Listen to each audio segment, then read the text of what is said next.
നമസ്കാരം.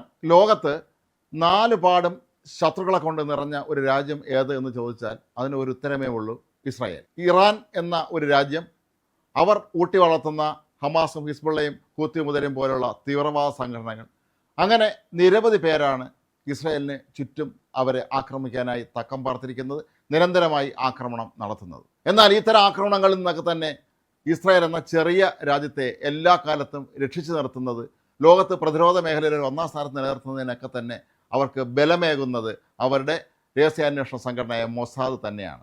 ഇന്ന് ലോകത്തെ ഏറ്റവും വലിയ രഹസ്യാന്വേഷണ സംഘടന ഏതാണെന്ന് ചോദിച്ചാൽ ഒരു സംശയവും വേണ്ട, അത് മൊസാദ് തന്നെയാണ്.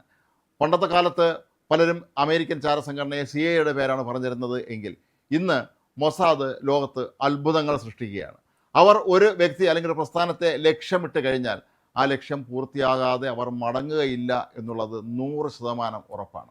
ഇപ്പോൾ ഏറ്റവും ഒടുവിലായി പുറത്തു വരുന്ന ഒരു അമ്പരപ്പിക്കുന്ന വാർത്ത, പാകിസ്ഥാനിലെ സൈനിക മേധാവിയായ സർവ്വസൈന്യാധിപനായ അസീം മുനീറിനെ വധിക്കാൻ മൊസാദ് പദ്ധതിയിട്ടിരിക്കുന്നു എന്നുള്ളതാണ്. പ്രമുഖ ബ്രസീലിയൻ മാധ്യമപ്രവർത്തകനായ പെപ്പെ എസ്കോബാറാണ് ഒരു അഭിമുഖത്തിൽ ഇക്കാര്യം വെളിപ്പെടുത്തിയിരിക്കുന്നത്. ഈയിടെ ഇറാൻ അമേരിക്ക യുദ്ധം അവസാനിപ്പിക്കുന്നതിനായി സ്വിറ്റ്സർലൻഡിൽ നടന്ന സമാധാന ചർച്ചകൾക്കായി അസീം മുനീറും സ്വിറ്റ്സർലൻഡിൽ എത്തിയിരുന്നു.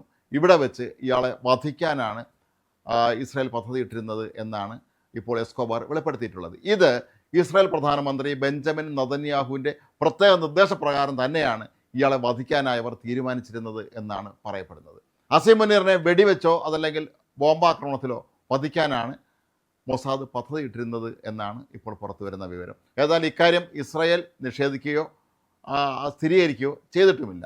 പാകിസ്ഥാൻ ഇക്കാര്യം നിഷേധിക്കണം, തങ്ങൾക്ക് അത്തരത്തിലുള്ള ഭീഷണിയൊന്നുമില്ല എന്ന് പറയുന്നു. പക്ഷേ ശരിക്കും പാകിസ്ഥാനിലെ ഉന്നതരായ പല നേതാക്കളും ഇപ്പോഴും വല്ലാത്ത ഭീതിയിലാണ് എന്നാണ് പറയപ്പെടുന്നത്.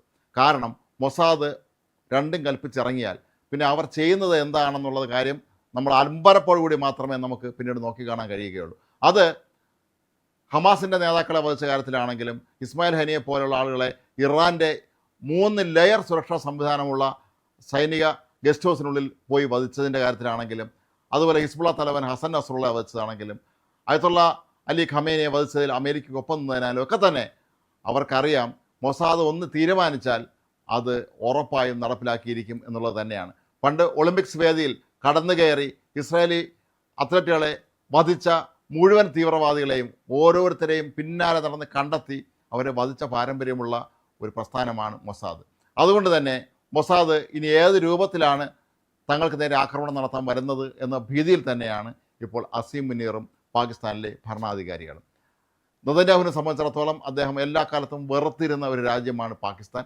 കാരണം പാകിസ്ഥാൻ തീവ്രവാദത്തെ പ്രോത്സാഹിപ്പിക്കുകയും പരമാവധി മേഖലയിൽ പ്രശ്നങ്ങൾ സൃഷ്ടിക്കാൻ ശ്രമിക്കുകയും ചെയ്യുന്ന ഒരു രാജ്യമാണ് എന്നുള്ള അഭിപ്രായമാണ് ഇസ്രായേലിനുള്ളത്. അത് ഇസ്രായേൽ നേരത്തെ മറ്റ് ഭരണാധികാരികൾ ഭരിച്ചിരുന്ന കാലത്തും ഒക്കെ തന്നെ അവർക്ക് പാകിസ്ഥാനോട് യാതൊരു താല്പര്യവുമില്ലായിരുന്നു. പക്ഷേ ഇപ്പോൾ ഈ യുദ്ധം അവസാനിപ്പിക്കുന്നതിന് വേണ്ടി പാകിസ്ഥാൻ മുൻകൈ എടുത്തിറങ്ങുകയും മധ്യസ്ഥൻ്റെ റോള് വഹിക്കുകയും അവിടെ പരമാവധി സ്വന്തം കാര്യങ്ങൾ കാണാൻ ശ്രമിക്കുകയും ചെയ്യുന്നതൊന്നും തന്നെ ഇസ്രായേലിന് അംഗീകരിക്കാൻ കഴിയുമായിരുന്നില്ല. ഇപ്പോൾ അമേരിക്കയും ഇറാനും തമ്മിൽ ഈ യുദ്ധം അവസാനിപ്പിച്ച് സമാധാന ഉടമ്പടിയിലേക്ക് നീങ്ങുമ്പോഴും പാകിസ്ഥാൻ അതിൽ വഹിച്ച പങ്കിനെക്കുറിച്ച് ശരിക്കും അമേരിക്കയിലെ ജനങ്ങൾക്ക് പോലും ഇപ്പോഴും സംശയമുണ്ട്. കാരണം മനസ്സുകൊണ്ട് പാകിസ്ഥാൻ ഇപ്പോഴും ഇറാൻ്റെ ഭാഗത്താണോ എന്നുള്ള സംശയം പോലും ഉയരുന്നുണ്ട്. ഏതായാലും തങ്ങളുടെ ശത്രുക്കളെ സഹായിക്കുന്നവരാരെയും വെറുതെ വിടുന്ന പാരമ്പര്യം ഇസ്രായേലിനോ അവരുടെ ചാരസംഘടനയായ മൊസാദിനോ ഇല്ല എന്നുള്ളത് കൊണ്ട് തന്നെ അസീം മുനീറും സംഘങ്ങളും ഇനി ഉള്ള നാളുകൾ വളരെ കരുതലോടെ തന്നെ വേണം ജീവിക്കാൻ.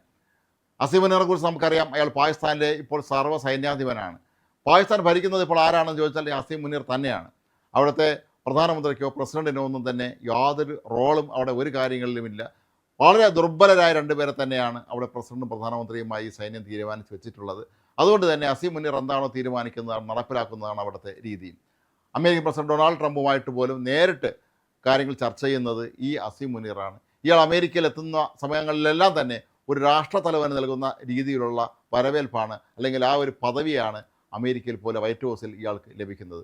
അതുകൊണ്ട് തന്നെ പാകിസ്ഥാനിൽ തനിക്ക് നടപ്പാക്കാൻ ഉദ്ദേശിക്കുന്ന തൻ്റെ വ്യക്തിപരവും അല്ലെങ്കിൽ രാജ്യവുമായി ബന്ധപ്പെട്ട കാര്യങ്ങളിലൊക്കെ തന്നെ അസീം മുനീറിനെ മാത്രമാണ് ട്രംപ് പോലും ഇപ്പോൾ പൂർണ്ണമായും ആശ്രയിക്കുന്നത് എന്നുള്ളത് കൊണ്ട് തന്നെ ഈ അസീം മുനീറിനെ വകവരുത്തുക എന്നുള്ളത് ഇസ്രായേലിൻ്റെ പ്രഖ്യാപിത ലക്ഷ്യങ്ങളിലൊന്നാണ്.